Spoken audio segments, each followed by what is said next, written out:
Salut à tous. 5 qualités que nous pouvons apprendre de la fourmi pour nous aider à être productifs dans nos vies, pour nous aider à nous développer, pour nous aider à être des personnes qui font la différence dans notre domaine. Première des choses, c'est le travail d'équipe. Quand vous voyez les fourmis en train de travailler, vous voyez comment les gars travaillent ensemble. Chacun sait ce qu'il a à faire. Chacun se met au travail par rapport à régler le problème qu'il y a. Tu vas prendre une fourmi qui va aller découvrir quelque chose comme nourriture. Qu'est-ce qu'elle va faire? Elle va venir rapidement appeler les autres et puis en équipe, ils vont partir, ils vont travailler là-dessus. On le voit tout le temps. Deuxièmement, c'est la diligence. C'est-à-dire que quand les fourmis sont en train de faire un travail, elles sont là-dessus. C'est-à-dire que parfois, tu peux les voir comme si les gars ne se reposent même pas. Alors qu'en réalité, elles se reposent. Parce qu'elles ont cette façon de travailler entre elles qui fait que quand d'autres sont en train de travailler, d'autres sont se reposer. Et leur repos est tellement rapide que tu ne sens même pas. Ok? Donc il y a ce côté de diligence et de travail acharné chez les fourmis que nous devons apprendre pour nous aider aussi à chose. Les fourmis sont des insectes sociaux qui s'adaptent très rapidement à leur environnement.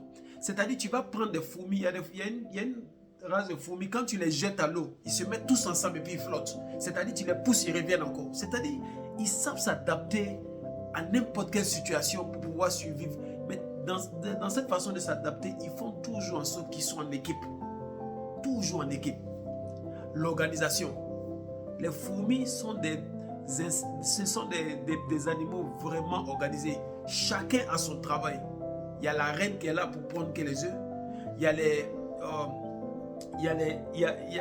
les guerriers même entre eux. C'est-à-dire que quand ils sont attaqués, c'est eux qui viennent devant.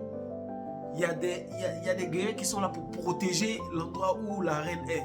Il y a les travailleurs. C'est-à-dire chacun connaît sa place. Chacun fait son travail. Et puis leur communauté avance.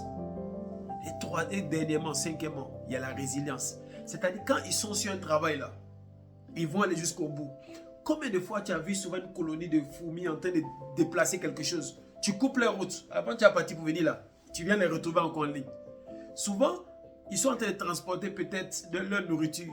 Souvent, on voit ça beaucoup. Ils sont en train de transporter des cafards ou des insectes pour amener dans leur coin, dans leur endroit là-bas. Tu enlèves le truc qu'ils sont en train de transporter dans les mains. Ils savent encore, ils reprennent ça. C'est-à-dire, ce sont des animaux qui sont, quand ils sont sur un truc là, ils sont là-dessus. C'est-à-dire que tant qu'ils n'ont pas fini le truc là, toi, tu ne vas pas les empêcher. Donc, ces 5 éléments qu'ils viennent te donner, tu peux utiliser ces qualités-là et essayer d'inculquer ça dans tes routines de tous les jours. Et tu verras que tu seras quelqu'un qui est en train de vraiment faire la différence. Parce que, rappelle-toi, la nature nous donne des choses pour nous permettre de voir comment on peut se développer aussi. Mohamed Sissoko, jusqu'à la prochaine vidéo.